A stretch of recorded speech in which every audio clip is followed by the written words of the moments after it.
What's going on, ladies and gentlemen, and welcome back to another edition of the Triple Threat Show. As always, I'm your host, Maverick Temming, coming back at you on a Thursday morning. Hope you guys are having a wonderful day. It is a little bit rainy here in Boston, but we got a lot to talk about. The Lakers dropped 2 straight games. LeBron misses or loses his first closeout game at home on his home floor for the first time since 2008. We'll break down all the action with the Lakers. Can they drop a 3? Can they drop a 3-0 series lead? And can the Houston Rockets do the Houston Rockets have a chance of coming back in this series? We'll cover all that. Paolo Banchero versus Cade Cunningham, the new rivalry in the Eastern Conference playoffs. We're going to dive into all of that. Do the Magic have a chance to seal the deal? Or are the Detroit Pistons going to recreate what they did in 2003 when they came back against these same Pistons? Against these same Magic team. We're going to go over all the details. The Celtics played tonight. We saw a bunch of games. The Hawks and Knicks played tonight. We're going to go over all the details as well as the NHL. But before I move any further, drop a follow, drop a like. Let me know what you guys think of the show. You can catch all of our shows on YouTube, on Spotify, Apple Podcasts, wherever you get your content. You can follow us on the Triple Threat Show on YouTube. All of these live recordings get stored over there, and you can catch all the rest of the content from the boys with Nolan, with Jeremy. They post all their content there as well. But let's get right on into it. I am so tired. I need a haircut. I'm wearing a goofy-ass Barstool hoodie, but it don't matter. It doesn't matter. We got a lot to talk about with the Lakers and the Rockets. That's where we're starting off first with LeBron James. LeBron James loses his first closeout game on his home floor for the first time since 2008. The Los Angeles Lakers have now dropped 2 straight games. Game 4, we'll give him a pass. We'll give you a pass for losing Game 4, but you lose Game 5. You get Austin Reeves back, still lose. Austin Reeves drops 22 points, shoots 4 of 16, shoots 13 free throws, goes 12 of 13 from the free throw stripe. That's a big reason why he got a bunch of his production. But when you're looking at what the Lakers did last night, you can't look anywhere else than with LeBron James. The king, the GOAT himself, LeBron James. Decided to shoot 0 of 6 from 3-point range last night. Had a chance you were down by 4 with about 30 seconds left. You didn't need a 3-pointer. What does LeBron do? Walk up, take a sidestep 3-pointer, and absolutely clank it off the front iron. Don't know why. Still, I'm completely confused as to why he decided to do that. But this is a Lakers team that you saw a guy in DeAndre Ayton decide to actually show up for the first time in years. He had 16 and 16 in that game. And this is a Lakers team that just absolutely thumped last night. Alperen Şengün outplayed them. Amen Thompson played 46 minutes last night. And he was the defensive leader for that team. Putting the Lakers, if you look at what the defense they played on Luke Kennard and Austin Reeves, I said already, Reeves shot 4 of 16 last night. Luke Kennard had 1 point last night.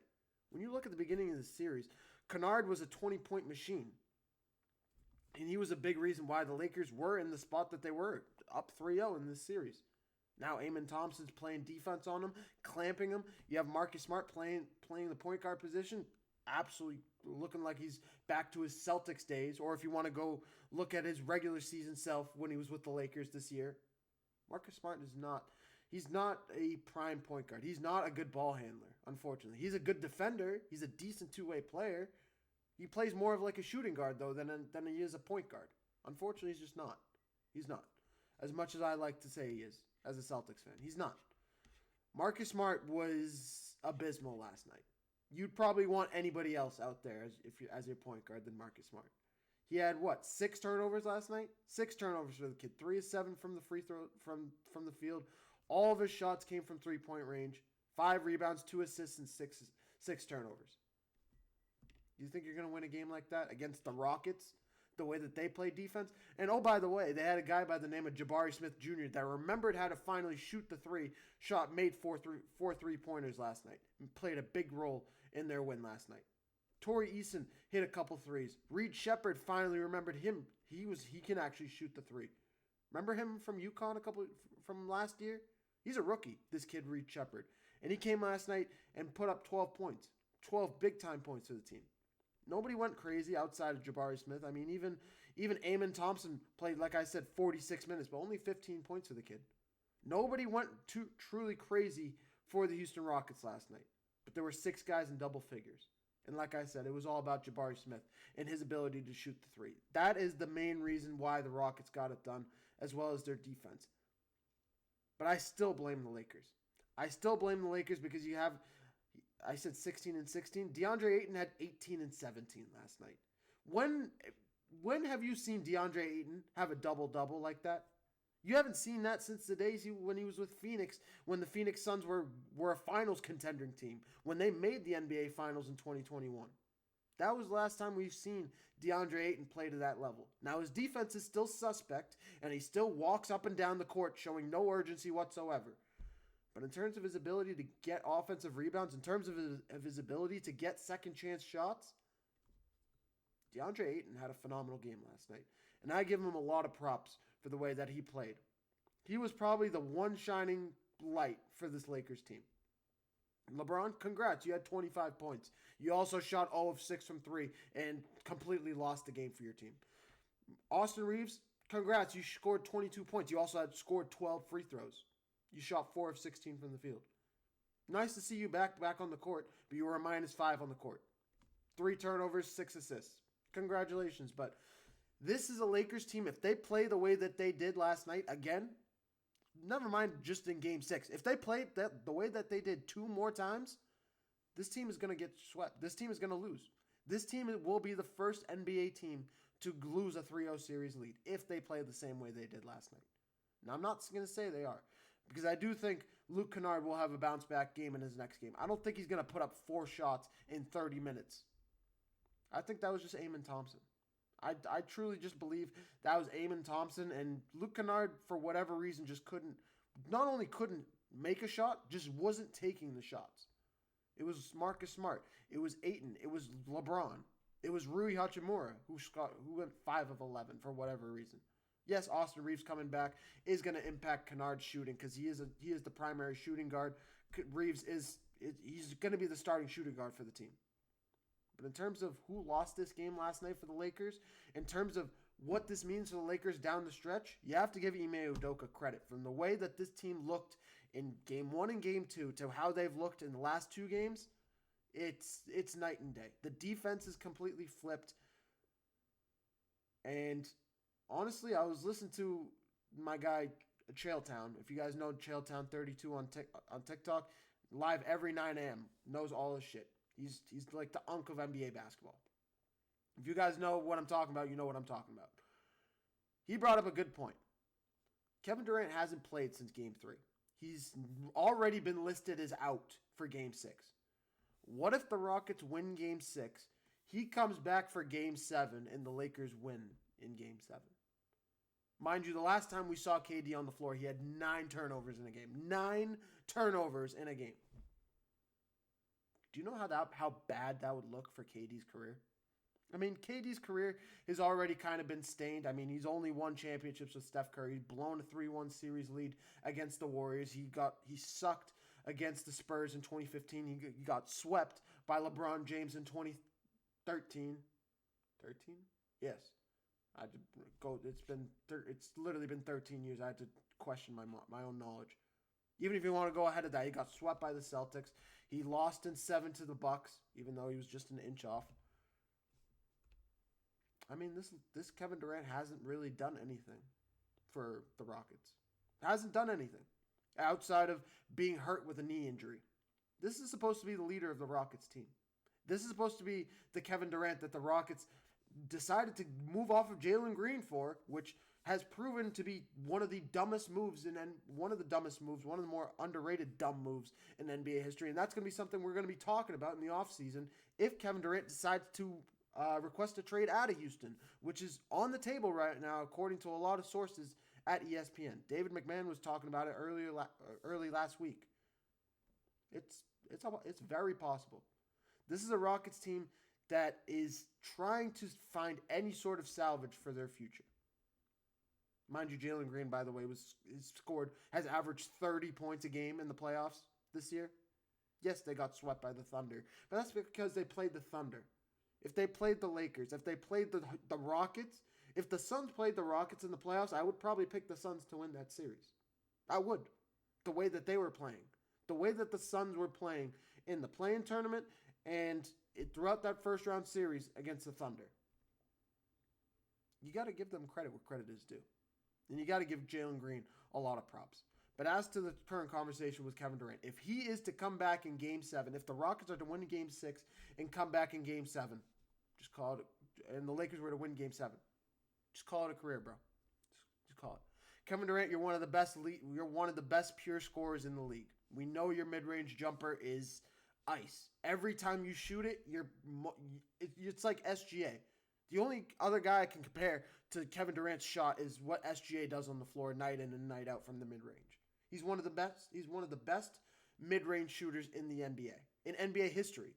He's a top 12 NBA player in terms of talent-wise. But in terms of legacy, in terms of what he did in the playoffs and how he led teams, no, man.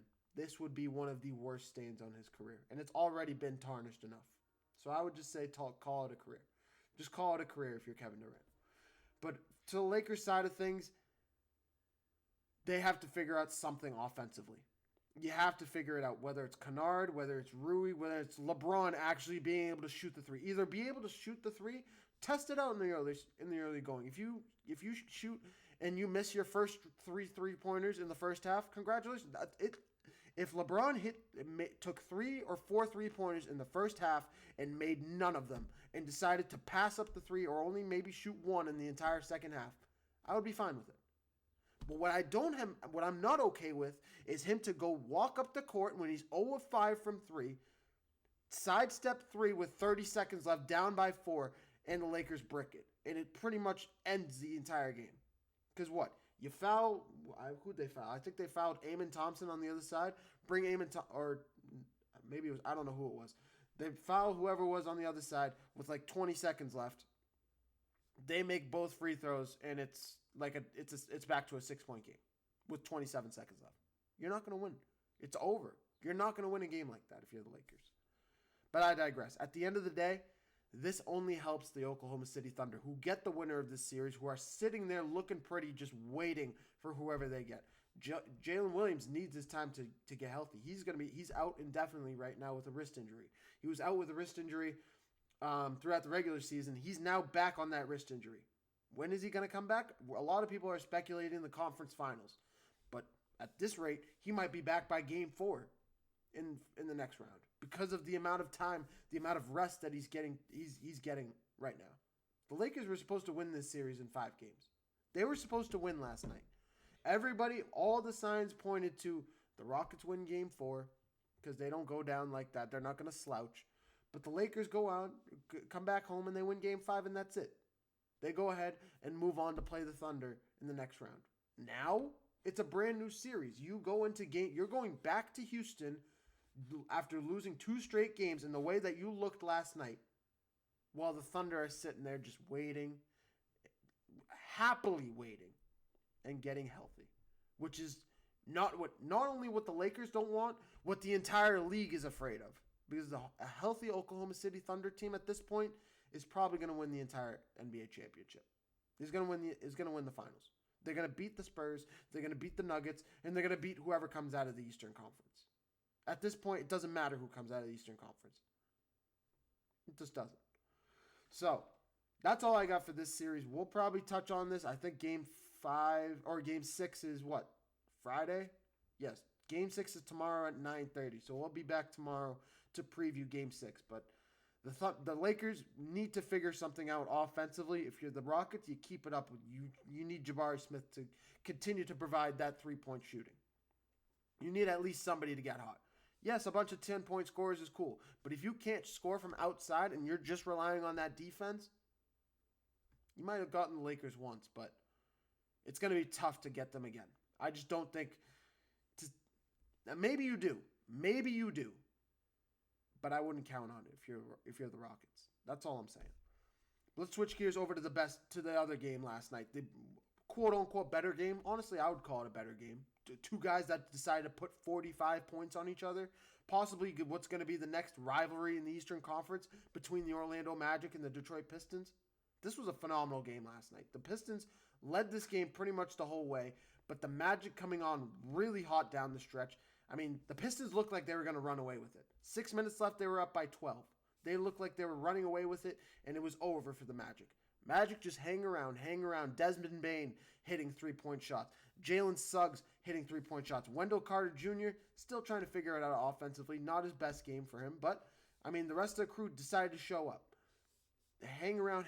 Keep it within 8 to 5 points going down the stretch. With 3 minutes left, they finally start to cut it under 5 points. With a minute and a half left, they cut the lead to 3 points. Paolo Banchero hits a monster three-point shot. Paolo shooting 6 of 11 from three-point range last night. Phenomenal shooting night for Paolo. This is a guy who I think Paolo shot like 35% this year from three-point range. 30%. And this guy decided to shoot 6 of 11 last night from 3.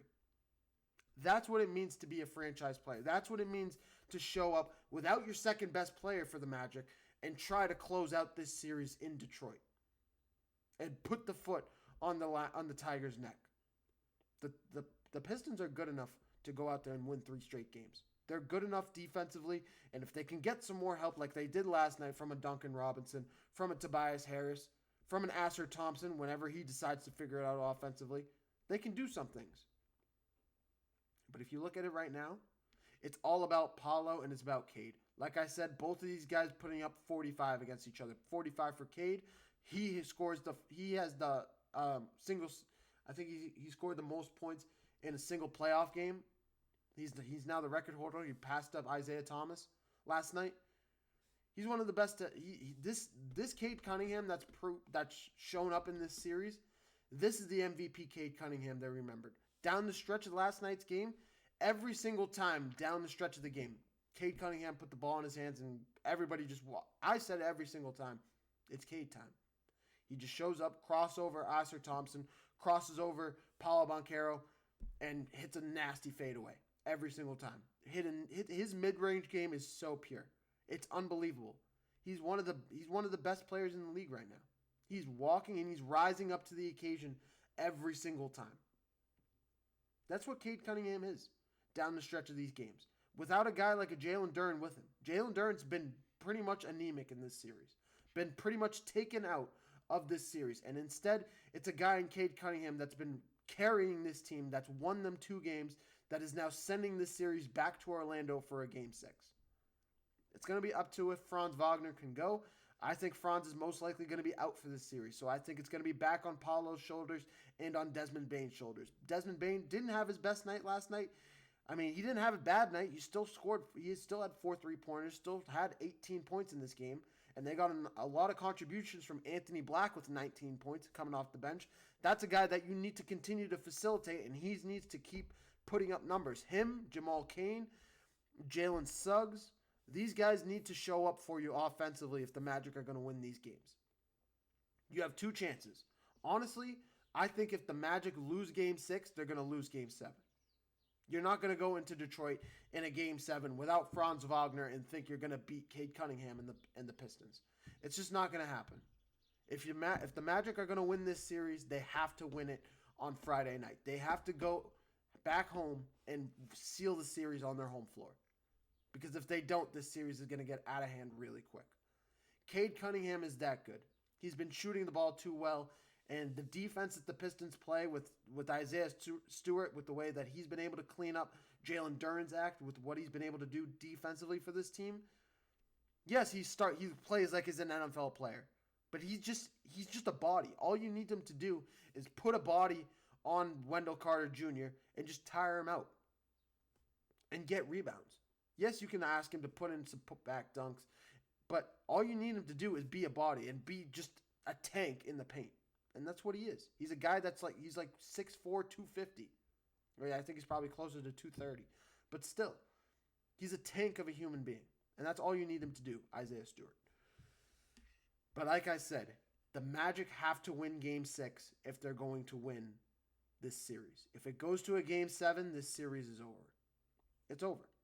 And you need these guys, you need your star players to show up. Paolo, yes, you don't need to show up and put up 45, but you need to put up more than 30 points in this game. Desmond Bane, you need to put up more than 25. You have to. You need to you have to if you're the Magic. Because if you don't, the Pistons are going to run away with it. That's all I got for you. I mean, the Magic's defense has been incredible throughout this series, and it's going to need to show up again in Game 6. That's all I got for you. This is probably going to be the next big rivalry in the Eastern Conference. These two teams play they're like a mirror image of each other. The way that they play defensively, the way that they play physical. This was just the worst matchup that the Pistons could get in the first round. Unfortunately, they got it. And they have their hands full right now with the Orlando Magic. The Magic are not a team that you want to mess with. And they're going to continue to get better. This is the Magic team that showed up in this series. This is the Magic team that a lot of people had dark horses. This is the Magic team that before the NBA season, they were in the top 5 consideration in the Eastern Conference. They were better than the Cavs. They were better than the Raptors. They were better than the Hawks, the Sixers. They were in top 5 considerations in the Eastern Conference. They weren't up there with the Pistons, the Celtics, and the Knicks. But outside of them, they were up in terms of consideration with the Cavs, especially when they got Desmond Bane. They mortgaged a lot of their future for him, but it's turned out beautifully for the Magic, bringing in Desmond Bane. So I expect them to continue to build on their youth, continue to build on what they've done, and I expect them to close out this series in Game 6. I'm picking the Magic to do it. I thought the Magic would win in 7 games. I just don't see. After they won Game 4, it's been so long since I talked to you guys, but after they won Game 4, it was wraps for me in terms of I thought the Magic were going to seal this series in 6 games. I thought there was a chance they win last night, and Paolo did everything in his ability to do it. But Cade was just too good last night. Cade was too good. That's all I got for that series. We'll touch on that series when we get back to it on Friday. There was one last game last night, but I want to get to tonight's games before we go back into last night. The last game was the Raptors and Cavs, so that's why. Let's get to tonight, though. We're going to talk about the Celtics. We're going to talk about Jason Tatum. Let's go there first. If you're the Celtics after what they've done in the last 2 games, you go out there, you win Game 3 and Game 4 in Philly. Jason Tatum hits a nasty step-back three-pointer, ices Game 3. Game 4, Peyton Pritchard goes off for 32 points. You wipe the Philadelphia 76ers off their home floor, beat them by 20. Borderline 30. I think it might have been 30, but I know it was at least 20. You show up in Game 5 on your home floor, and you lay an absolute egg. You're up by 20 at halftime. You're not only up by 20 at halftime, you are dominating this game. You are showing everybody in the NBA why you're one of the best teams in the NBA. And instead of icing the game, instead of closing out the series and waiting for whoever wins the series between the Knicks and the Hawks, which we'll get to in a second, you let the Sixers come back from a 20-point deficit. You let Joel Embiid go off for borderline 40. I think he finished with 33 points in Game 5. I don't think Maxey went off in Game 5. I don't think. And you let the Sixers come back and beat you by 15 points.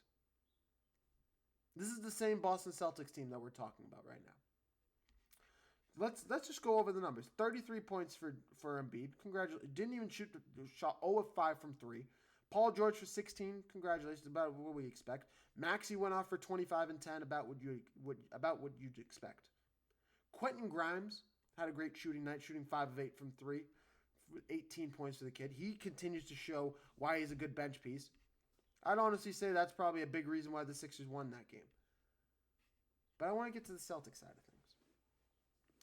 Instead of having Luka Garza in the game, you decide to run Cade for 26 minutes. He gets absolutely dominated by Joel Embiid. Nikola Vucevic, I don't even know what he's doing on the floor. He got dominated by Embiid as well. Vuce at this point is showing why he's a defensive liability on the floor. We brought Vuce in at the trade deadline to be another offensive piece for this team, to show why he has a nice touch around the rim. He can get rebounds. He can put a good body on somebody in the in the paint.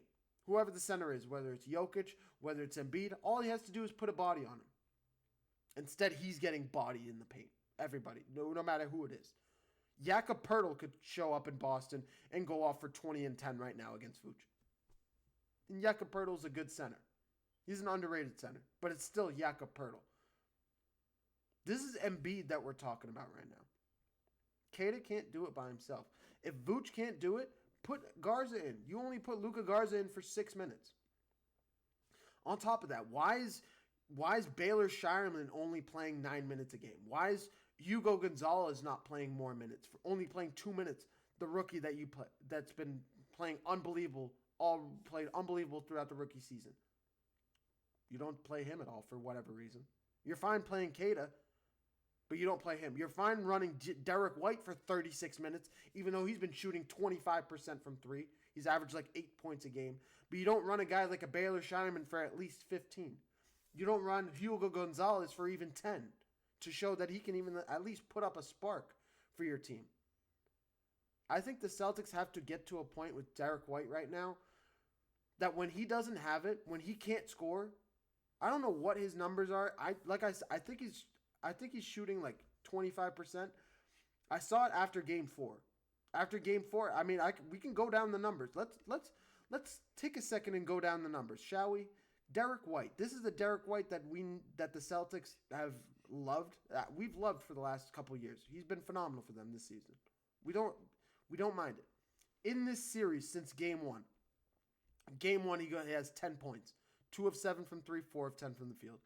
Game 2 he has 8 points. 3 of 12 from the field, 2 of 10 from 3. Game 3 in Philly, 11 points, 3 of 12 from the field, 1 of 8 from 3. Game 4, 6 points, 2 of 5, 2 of 4 from 3. Game 5, 6 points, 2 of 8, 0 of 4 from 3. You see a problem there? Mind you, in all of these games, outside of game 1, he was a plus 24 on the field from the floor. Game 5, he was a minus 14. The Sixers are attacking. I said this after game 2. The Sixers are attacking Derek White and Peyton Pritchard. On every single switch, they are hunting them with VJ Edgecombe and with Tyrese Maxey because they know they can get the edge on them. Edgecombe can put a body, can beat them physically. Maxey can beat them with his agility and his speed. And now they have Joel Embiid back who can dominate whoever the Celtics put on them in the paint. You don't have Al Horford anymore with the experience that he can use against Joel Embiid, that he can give Embiid nightmares. He can give him fits. You bring Vucevic thinking he can do that. He can at least you put a body in him, show that the second Embiid puts his shoulder into him, he can flop or can draw an offensive foul or can hack at the ball. Show up and uplift himself to show up and rise to the occasion the way that Al Horford could. No. The Celtics don't have that. Instead, they have Neemias Queta, who's playing in pretty much his first rookie. It's not his rookie season. I think it's his second or third year in the league. But, I mean, in terms of playoff experience, this is his first time seeing any of this. And I don't think he's seen Joel Embiid the entire regular season because Joel Embiid was hurt all year. He didn't see him in the opening day when the Sixers beat the Celtics on their home floor. He didn't see him throughout the regular season. So this was the first time that Cade actually saw Joel Embiid. This was the Joel Embiid that won the MVP a couple years ago. And that's a Joel Embiid that ate Cade up for lunch. So if you're the Celtics, if I have any sort of advice for you, first of all, I have 2. First of all, Jason Tatum, Jaylen Brown, stop taking turns taking shots. Get Sam Hauser in it. Get him in the role. Get Peyton Pritchard involved. Get Baylor Shireman involved. And honestly, that piggybacks into exactly what I'm about to say. Use your bench. Your bench is the reason why. Your bench is completely the entire reason why you won 50 games this year. They were like number 8. They were like 8th ranked in terms of three-point shooting. I think they shot like 36% from 3. And they were one of the best bench units in the league. Brad Stevens won Executive of the Year for this bench that he developed, that he brought in. For the draft that he used to get Hugo Gonzalez in, to bring Baylor Shireman a year ago, to bring in Ron Harper Jr., to bring in Vucevic. And instead, you're using Jordan Walsh. Instead, you're using Derek White for 36 minutes a game when he can't he can't make a basket. He can't even get to the free throw stripe. You're using him for his defense for what? You need offense. Yes, sometimes you need defense, but when you are literally losing a lead by 20 points and you can't buy a basket, just get a guy like a Hugo Gonzalez who can play on both sides of the floor. Get a spark from a Baylor Shireman in terms of his shooting.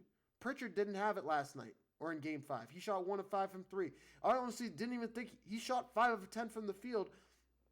So I honestly think he didn't even get an opportunity to make any shots. I think this falls on Joe Mazzulla more than anything. Use your bench. They got you here. They're the reason why you're here. And I keep smacking my desk. I keep moving the camera. My bad. But I'm trying to make a point. Use your bench if you're Joe Mazzulla. They got you here. The Celtics are going to close out this series in Game 6. I'm picking them. They should have won Game 5. But if they lose Game 6, I'm terrified. I'm absolutely... Every Celtics fan is terrified if they lose a series after being up 3-1 to the Philadelphia 76ers. Why? Because Philly won't let us live it down. And any Philadelphia 76ers fan will tell you that. After all the shit we've talked against them, after the amount of times we've dominated them year after the year, they haven't beaten us in 43 years. We've beaten them, I think, 6 or 7 straight times in the playoffs since 1980. The Celtics, if they drop this series, the Sixers wouldn't, and no Sixers fan would let us live it down. And it would be one of the worst playoff series losses in Celtics history. One of the worst. You drop Game 2, you drop Game 5 the way that you did, and you said you're going to lose 3 straight games when Joel Embiid comes back into the series? No. No. Nope. Nope. No, no, no, no, no. The Celtics go out there and win Game 6, or else all hell breaks loose before Game 7. That's all I got for you. I'll go so far as to say, if the Celtics lose this series and the Bruins lose Game 6, there's going to be there is a TD Garden curse that we have to start talking about. Because we'll get there probably tomorrow when we talk about the Bruins. But I think these two teams are like combined 1-5 or something, or 1-4 at TD Garden this year in terms of the Celtics and the Bruins so far in the playoffs. It's unbelievable. The Bruins dropped both games. The Celtics have now dropped 2 games at home. So I guess they're 1-4. If the Bruins lose tomorrow night, they're 1-5. I'm telling you, it needs to be discussed at some point. If it honestly, it probably needs to be discussed right now, but I'm not talking about it yet. Other than the Celtics tonight, we get the Nuggets and the Timberwolves. That's the other. There's 3 unbelievable matchups tonight. This is one of the best NBA slates that we've seen in a long time. And it's honestly, I think I give credit to the NBA playoffs for the way that this is one of the best NBA playoffs. This is an absolute treat of an NBA playoffs. And we're only in the first round. We haven't even gotten to the second round. We haven't even gotten to the conference finals. And we're in the first round, and we're seeing all these unbelievable matchups. I think there's only been 2 series that have concluded so far in the NBA playoffs, and that's the Thunder sweep and the Spurs gentleman sweep on the Portland Trailblazers. That's it. That's it. Every series other than that is 3-2. Including these other 2. Like I said, let's get into the Nuggets first. The Nuggets go to Minnesota. Last time I checked, the Nuggets got blown out by 20 to the Minnesota Timberwolves. Last time I checked, Ayo Dosunmu went off for 43 points the last time Denver was in Minnesota. Now Minnesota's going to be without Anthony Edwards. Now Minnesota's going to be without Naz Reid. Minnesota's without Dante DiVincenzo. Yes, the Nuggets. I don't know what the status is on Aaron Gordon. I think he's still questionable for tonight's game. Last time I checked, he was dealing with calf soreness, which is nothing you want to mess with. The same issue that Franz Wagner is dealing with. You do not mess with calf issues because they lead to Achilles injuries. You learn from Kevin Durant. You learn from Jason Tatum. You learn from Tyrese Halliburton. You learn from Damian Lillard. I just named 4 guys. You know what they all had in common? Calf injuries. So you don't mess with it.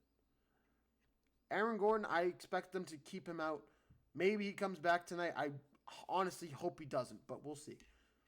But this is a big-time game for the Nuggets. They need to go out there into Minnesota and show that they can beat this team. They have to. Especially an undermanned team without Anthony Edwards, without all the guys that I just mentioned. They're relying on Ayo Dosunmu and Bones Highland and Jaden McDaniels to make all their shots. They don't even have Nickeil Alexander-Walker anymore, which was a big-time loss for them in the offseason. We're seeing what he's meant to this Atlanta Hawks team so far through these playoffs. He's an absolute bona fide shooter. He's one of the best shooters in the NBA, especially in the playoffs. He showed it with the Timberwolves. He's showing it now with the Hawks. But when we're looking at this series, tonight's game comes down to Jamal Murray and Nikola Jokic. This entire series comes down to these two guys. It comes down to them. In Game 5, it came down to Nikola Jokic. The way that he performed, the way that he was able to play, and just the way that he was able to pull Gobert out of the paint to open up the paint. They didn't even have Aaron Gordon in that game, but the way that they were able to get guys like Cam Johnson knifing into the lane, Julian Strother knifing into the lane, Jamal Murray was able to play off of Jokic.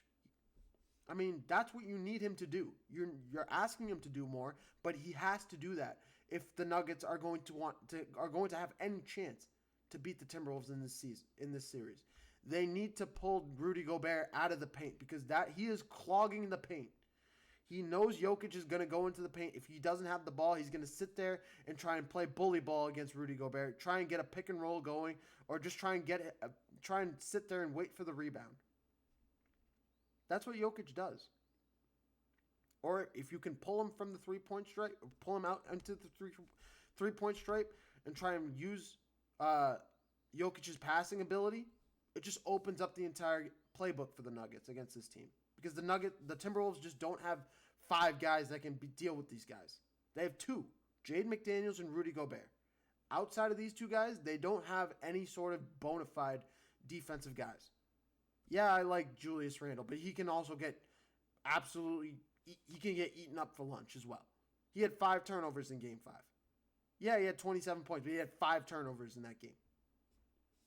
So you need to attack this. You need to honestly attack the strength of the Timberwolves to get to the weak links.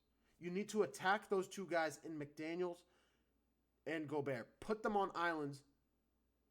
It needs to be a 2-on-2 battle, and the Nuggets have to win that battle.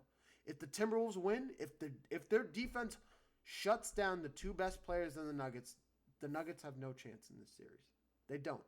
Because the guys that are around the Timberwolves are unfortunately better than the Nuggets. They're just better. They're deeper. They're better.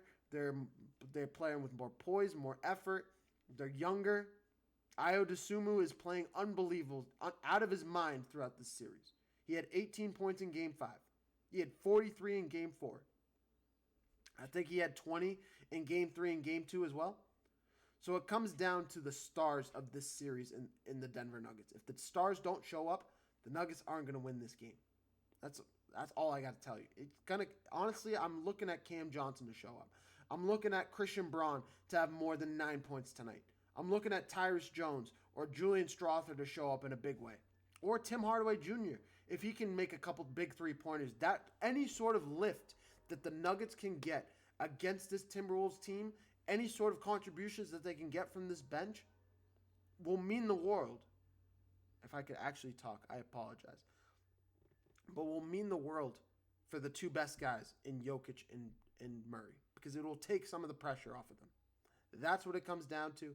And it honestly also comes down to the health of Aaron Gordon. If he plays tonight, I'm also probably going to pick the Nuggets. But it's going to depend on how healthy he is and if it's worth him to come back. If he's risking an Achilles injury, you don't bring him back. You don't. You do not if you're the Nuggets. You just don't. We'll see. We'll see how it all plays out. I'm picking the Nuggets to win Game 6 and force a Game 7 because I just think the Timberwolves are too undermanned without Edwards and Naz Reid and DiVincenzo. They're just too undermanned and they're relying on their bench too much. But it doesn't mean that the Timberwolves can't do it. If they can catch the Nuggets on a bad night like they have every single time in Minnesota, like they did in Game 2 in Denver, even if you can bring up Game 1 as well, but honestly Game 2, when Jokic and Murray decide to shoot like 2 of 10 or 2 of 15 in the fourth quarter combined. When that happens, the Nuggets are in a bad way. They're in a mess. They look like a shell of themselves because offensively they can get no shots. They can't muster any sort of offense. That's what it comes down to for the Nuggets. My laptop is about to die. Of course. What else is new? This laptop is a piece of crap. The Knicks and Hawks tonight is a big time game 6. I'm gonna pick the Knicks. I think Karl-Anthony Towns continues to make his impact known in this series.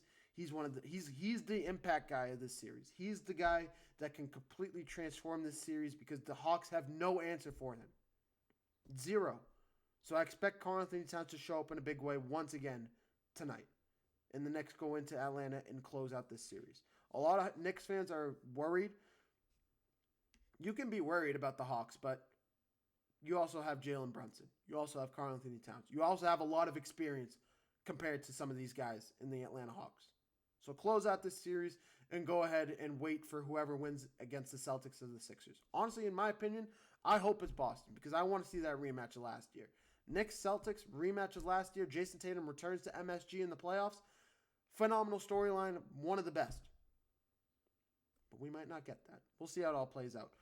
And then, like I said, let's get into the Raptors-Cavs. I said from the beginning, it comes down to Emmanuel Quickley's health. I say it again, it comes down to Emmanuel Quickley's health. Because without him, James Harden and Donovan Mitchell are too good in Cleveland. Toronto will go ahead and win Game 6 in Toronto. They played unbelievable defense on Donovan Mitchell. 3 straight games. He went 7 of 17 last night from the field. Both games in Toronto, Game 3 and Game 4, Donovan Mitchell was anemic at best. So they've had an answer to him. But they don't have an answer to James Harden. They don't have an answer to Evan Mobley and or Jared Allen. Evan Mobley he still put up 23 points last night and 9 rebounds. Jared Allen with 9 and 3. Like I said, it's one of these two guys. Always one of these two guys. It's never both.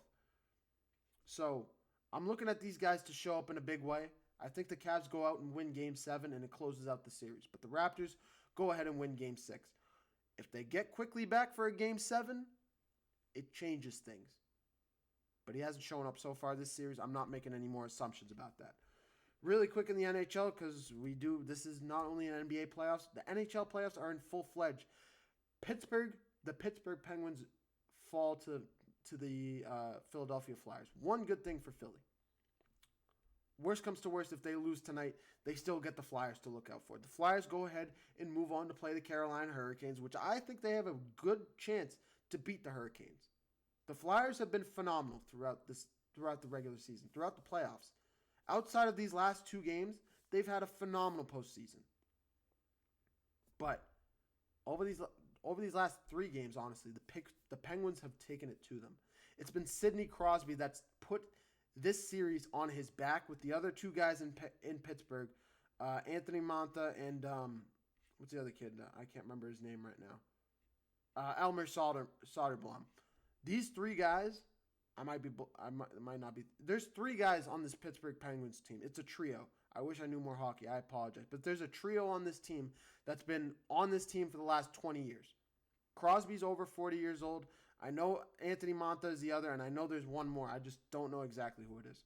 But there are 3 guys on this Pittsburgh Penguins team that have been together, that have led the charge for this team, that have really that have notched their names into the record books for this team. And they were the guys that stepped up, that carried this team down 3-0, won 2 straight games, almost won last night, and could have tied the series going back to Pittsburgh for a Game 7. Goes into overtime. You have one bad face-off, and Cade York just puts one right in the back of the net. Artur Silovs has no chance to even look at it. Doesn't even see it, and it just goes off the back post and goes straight into the back of the net. Flyers win this series. They're going ahead to play the Carolina Hurricanes. But when you're looking at the Pittsburgh Penguins, unfortunately, this is going to be the end for this trio. I think Anthony Mantha at least is on a free agent deal. He's an unrestricted free agent next year or this offseason. Sidney Crosby, he's 42 years old. He's ready to hang it up. He already said the Olympics that just passed this year was his last Olympics. A lot of people are speculating he might come back for one more year if the Four Nations Cup happens next year. But honestly, I hate to break it to you. I think it's it. I think this is it for Sidney Crosby. He's had a phenomenal career. He's won Stanley Cup. He's done it all in the NHL. He tried one last time against the Philadelphia Flyers to will this team from a 3-0 deficit. Almost did it. They were literally, it went down to sudden death overtime last night in a 0-0 game. And just a bad face-off that just Seelov's, the goaltender, just could not see for his life. But at the end of the day, this Pittsburgh Penguins team deserves a lot of credit for the way that they played throughout this postseason, throughout the way they played in the regular season. This is a Penguins team that nobody even thought would be in contention for a playoff spot. Never mind, make it to the NHL playoffs, make it out of the wild card spot, get an actual locked spot. They were in the number 2 spot in the Metro. They were the number 2 seed in the Metro this year. They deserve a lot of credit for the way that they played, with their poise, with the way that they played from start to finish in the regular season into the playoffs. This could be the end for Sidney Crosby. We'll keep an eye on it as we get through into the offseason. This is going to be a busy offseason in the NHL. I think the Bruins are going to get busy. I think the Toronto Maple Leafs are going to get busy. Alex Ovechkin could be done. Connor McDavid could be moving. And let's honestly get right over there because the Anaheim Ducks are up 3-1 on the Edmonton Oilers, or 3-2. The Oilers have now won one game. Anaheim winning both games in Edmonton. Series now back in Edmonton for Game 6, but Edmonton has now won. Actually, I think. Let me take that back. Edmonton split the first 2 games in Edmonton. Anaheim won both games in Anaheim, and then Edmonton won again in Game 5. This series switches back now, transitions back to Anaheim, in a big time game. And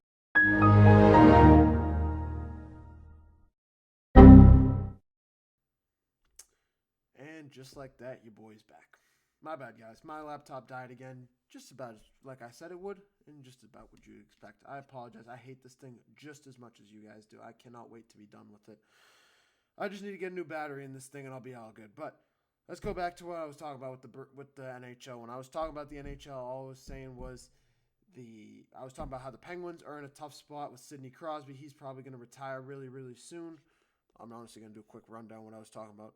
I know there's one game I missed. Don't worry. I did that on purpose also. Why can't I get my freaking Google Chrome on my laptop? This is insane. All right, I guess we're doing that. But yeah, like I said, the NHL is in full play. Edmonton Oilers are in a tough spot with Connor McDavid. If they lose in the first round, that's something I didn't talk about. If they lose in the first round of the playoffs, if the Edmonton Oilers lose to the Anaheim Ducks tonight, even if they lose if they don't come back and win this series, McDavid's going to leave. McDavid is gone if they don't win this series. If they even think about losing tonight, it's over. McDavid is just going to opt out of his contract and request a trade to go somewhere else where he can compete for a title. He needs to be in contention for a title at this point. He's 35 years old? Excuse me. He's 29 years old at this point. He needs to be up there with what he's done over these last few years, with what Connor McDavid has meant to the NHL. He needs to be in contention for a title. Imagine if he was with the Philadelphia Flyers. Imagine if he was with the Dallas Stars. Imagine if he was with the Montreal Canadiens, even though literally anybody in Canada would hate him if he did that. Imagine if he was with the Buffalo Sabres. Put him on anybody contending. On the Utah Mammoth. Put him on anybody contending right now with a competent goalie, and that team becomes an automatic contender. That is what Connor McDavid can mean to a team. That's what he can bring on the ice for anybody. He's that good. He's that dynamic of a player. He's that dynamic of a player. So if Connor McDavid can find a new home in the NHL, honestly, if Connor McDavid can't come back and win this series, if the Oilers can't win this series and they have to go somewhere else, and he has to go somewhere else, go ahead and go to the Sabres. Go ahead and go to the Mammoth. Or honestly, go to the Toronto Maple Leafs. Go somewhere with a competent goalie where you can go out there and be in contention for a championship. Because you deserve nothing less. at this point. In a career with the career that Connor McDavid has had so far, he's already been to 2 Stanley Cup Finals at 29 years old. He's been one of the premier NHL players, one of the premier players in the NHL since he entered the league. He's one of the best teams. He's one of the best players in the league. He's arguably the best player in the league. So you have to give him credit where credit is due. He needs to be in contention for a championship. And if he's not, call it a career. All right, call it a day with the Edmonton Oilers. The Oilers have had their chances. They had an opportunity to go out there and get a new goaltender. Instead of just getting rid of Stuart Skinner and calling a backup up, or trying to get a competent goalie and paying a couple bucks for him, they go out there and get a guy like an Ian Jarry. And I like Ian Jarry. He's done a couple things, but he hasn't done it. He's given up. How many goals has he given up? He gave up 1 goal in Game 5. He gave up 4 in Game 4, 7 in Game 3, 6 in Game 2, and 3 in Game 1. You see a problem with that? He gave up 6 in Game 2, they lost. He gave up 7 in Game 3, they lost. He gave up 4 in Game 4, they lost. See a problem? You see a problem? The Oilers can put up goals, but you can't go out there and expect to win a playoff game. Never mind multiple playoff games when your goaltender is giving up 5+ goals a game. It's not going to happen. It's just not going to happen. Not with the way the league is set up right now. Not with how good the NHL is right now. This is just the first round. You think you're going to go out there and beat the Vegas Golden Knights playing like this? Or the Utah Mammoth? It's not going to happen. Or you're going to go out there and beat the Colorado Avalanche in the conference finals playing the way they... The Avalanche would put up 9 goals against this team. 9. That's how good the Avalanche offense is. That's how dynamic they are. So, if your hands are full with the Anaheim Ducks right now, just wait for the rest of the playoffs. I think they need to go out. I think McDavid should go out there and leave. That's just my take. But those are the only 2 games for tonight. The only other one I was going to touch on was the Stars and the Wild. This is the best series of the first round. It is one of the most, both of these teams, when Cade Ottinger is on his game, this team, Jake Ottinger is on his game, the Stars look unbeatable. Colton Ellis is a little bit shaky for the Minnesota Wild, but this is a Minnesota Wild team that's going to be at home for Game 6 tonight. I think they've lost both games at home so far in this series. They've lost both. No. They're split 1-1 at home. Or in Minnesota in this series. Dallas won Game 3. Minnesota won Game 4. That Game 4 being the overtime game. An unbelievable finish in that one. Game 3 was a double overtime, but this game is going to go down to the wire. Give me the Wild to close out this series. I think the fact that the Wild won Game 1 in Dallas and then they won Game 5, it's just too much for a team to deal with. When you lose 2 games at home, that seals the deal. If you're the Dallas Stars, you're not going to win 3 straight games on the road. It's just not going to happen. You're not going to win 3 out of 4. So this is a Wild team with a lot to play for. I think they can finally snap their streak. I don't know what their streak is in the playoffs. I know it is something. When was the last time the Wild won a playoff series? Well, 2014, but I thought it was more than that. So it's been over a decade. It would be 11 years if they came out and won this year. When was the last time the Minnesota Wild won a Stanley Cup? They've never won the Stanley Cup. So this is a Minnesota Wild team with a lot to play for. They've only been around since 2000, so that's why. But they were in the Western Conference Finals in 2003. They haven't won a playoff series in over a decade. This would mean a lot to a Minnesota Wild team. Not only because they would go out there and beat the Stars, they would go out there and face the Colorado Avalanche, which I'd give them a legitimate chance to go out there and beat the Colorado Avalanche. I have whoever wins this. I had the Stars going out there and beating the Avalanche in the first round, or in the second round, excuse me. If the Minnesota Wild can go out there and beat the Stars tonight, close out the series, and go ahead and play the Avalanche in the next round, easily a 6-game series. Easily, no question. No question in my mind that would be a 6-game series. It would be a hard-fought series, but it would be a 6-game series. I'd probably pick Colorado to win because Colorado's offense is that lethal. I don't think anybody in the NHL. I have them winning the entire thing, but I would be completely remiss if I said the Wild had no chance.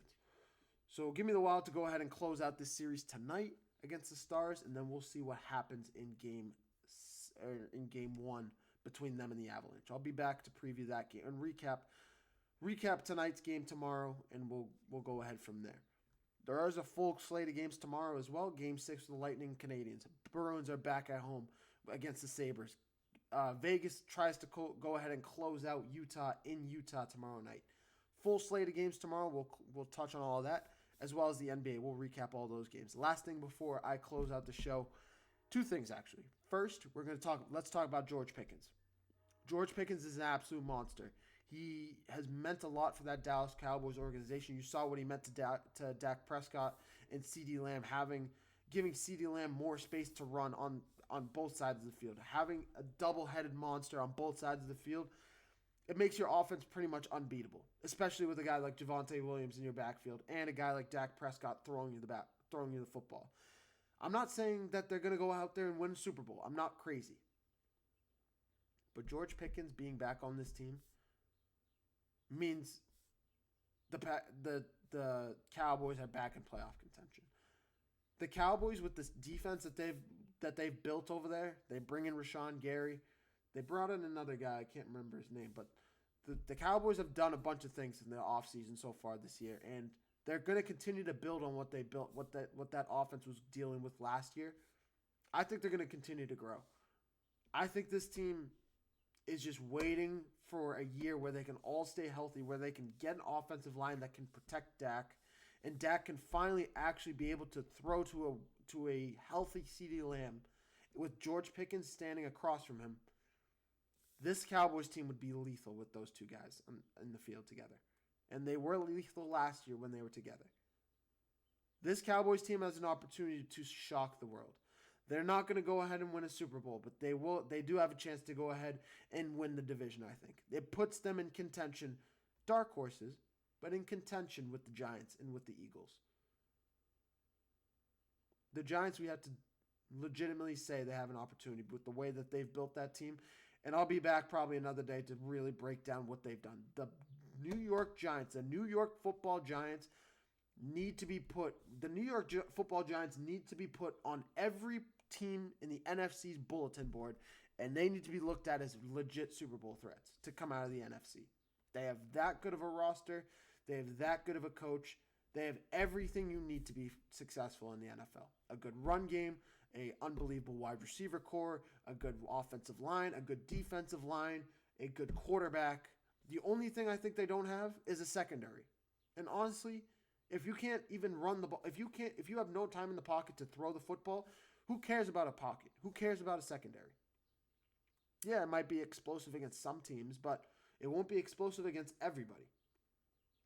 And I think the Giants have an unbelievable roster where they're going to be able to do some things this year. This is going to be a phenomenal Giants team, an exciting Giants team to watch, a fun Giants team to watch, and we'll have all our eyes set on them. Like I said, I'll probably be back over the off season in the months of June, July, when it gets slow to really break down a lot of these teams. Maybe we might do a month where we just go straight team by team and break down each team's off season and how they look going into next season. Maybe that's what we do.